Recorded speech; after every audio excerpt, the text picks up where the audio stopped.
What's up, all you beautiful people? I want to share with you today 9 simple beliefs that successful entrepreneurs have more often than not. So if you want to get ahead in this game of business, this game of entrepreneurship, which is a very difficult game, but it's a fun one to play, then these are 9 beliefs you should actively instill. You should be actively reinforcing in your own life. Number 1, reality is malleable.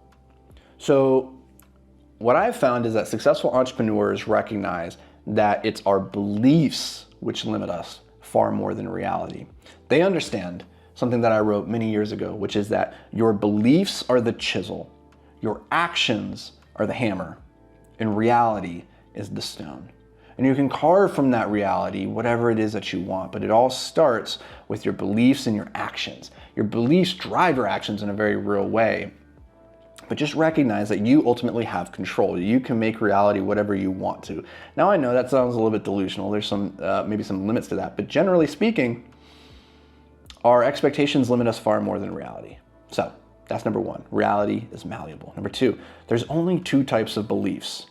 There's the beliefs that move you forward in life towards your goals, which we call empowering beliefs. And there are beliefs that move us away from our goals. Those are limiting beliefs. Now here's the thing. Any belief held with enough conviction can be made true. So if you have a limiting belief that says, I'm not good enough, I'm not that type of person, that's not for me, that's for other people, that will become your truth. But if you believe that you can do anything that you set your mind to, that the world is your oyster, that you have the ability to go learn, to grow, and to improve, and that there's no obstacle you cannot overcome, that will also become true. So whether you think you can or you think you can't, you are right. And so just be really careful which you choose to believe. Number 3, I can't afford not to. This is one of the most interesting beliefs. I can't afford not to do this thing. I can't afford not to. The best entrepreneurs are scrappy. They're very resourceful. They have to figure out in the beginning how to stretch every single dollar to its limit. But there will come a point in your journey when you have to start weighing some costs. And there's 2 costs in particular you have to weigh: the cost of capital and the cost of missed opportunity. The cost of capital is easier to quantify. It's easy to put on a spreadsheet and be able to look at and say, oh, if I hire right now, if I go buy that machine, if I invest in that program for my own development, it's going to cost me X dollars. It's very easy to see that on a spreadsheet. The harder one to quantify is the cost of opportunity. There's not a number that you can put on the spreadsheet and say, okay, well, if I don't take that class, what's the downstream effect? What's that costing me over the next 5 years in terms of my ignorance task? If I don't buy that machine, what is that costing me in terms of what I could be producing? If I'm not hiring that person, what is that ultimately costing me?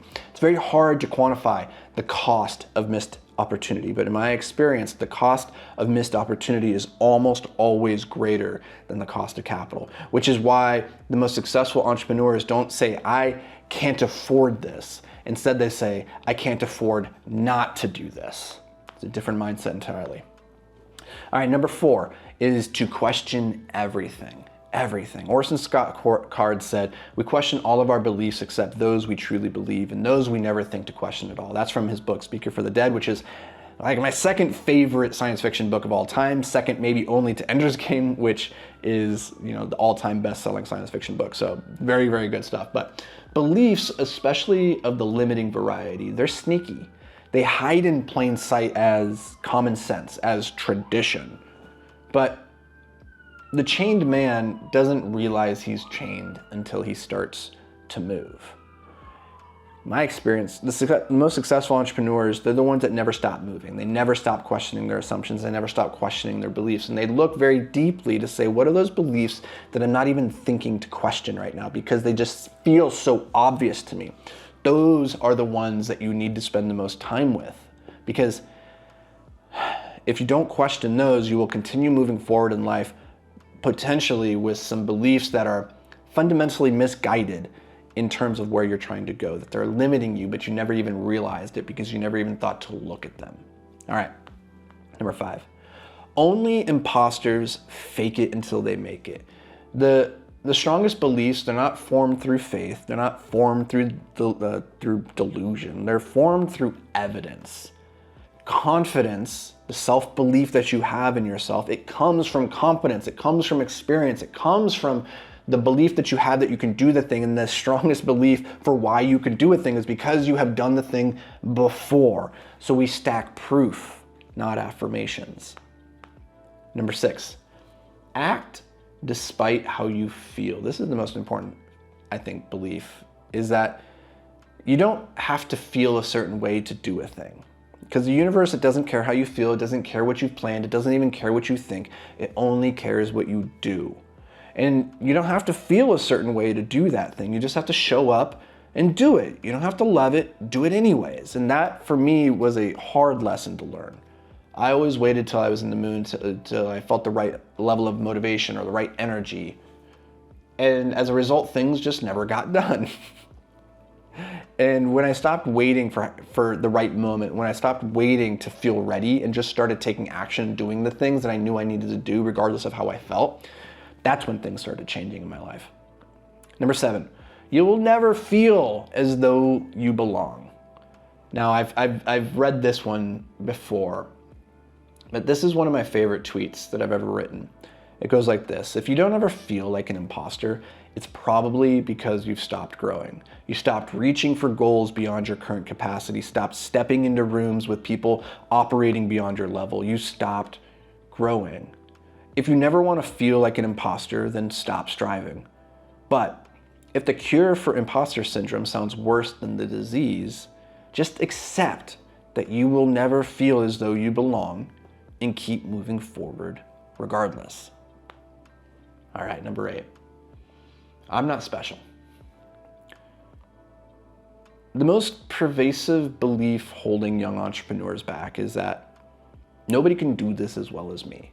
And when I say young, I'm not talking about age here. I'm talking about your maturity, your experience level as you grow through the different levels of entrepreneurship. And this one is very pervasive. Nobody can do this as well as me. And this is the justification we use to not hire people or to hire B-level talent, because we just accept it. Nobody will ever do this for as well as me, or to guard our ego, because we're afraid if I hire that person who is truly exceptional at this thing, they're going to do it better than me, and that's going to turn my entire world upside down. I don't know if my ego can take that, right?